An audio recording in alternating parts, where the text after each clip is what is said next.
नमस्कार, स्वागत आहे आपल्या यूट्यूब चॅनलमध्ये. आजपासून आपण मायक्रोसॉफ्ट वर्डमधील सर्व टूल्सची माहिती बघणार आहोत. आज आपण या सिरीजमधील पहिल्या व्हिडिओमध्ये कट आणि पेस्ट हे टूल्स बघणार आहोत. कट आणि पेस्ट या ऑप्शनचा वापर आपण 3 पद्धतीने करू शकतो. चला तर मग त्यामधील पहिली पद्धत बघूयात. आपल्याला जो मजकूर कट करायचा आहे त्याला सिलेक्ट करून होम टॅबमधील कट ऑप्शनवर क्लिक करायचं आहे.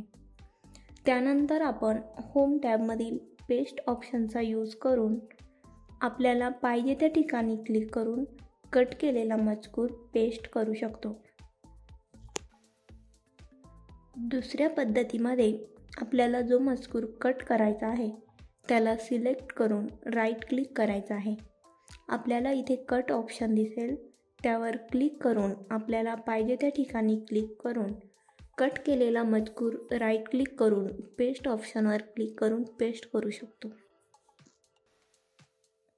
तिसऱ्या पद्धतीमध्ये कटसाठी Ctrl+X या शॉर्टकट कीचा वापर करू शकतात आणि पेस्टसाठी Ctrl+V या शॉर्टकट कीचा वापर करू शकतात.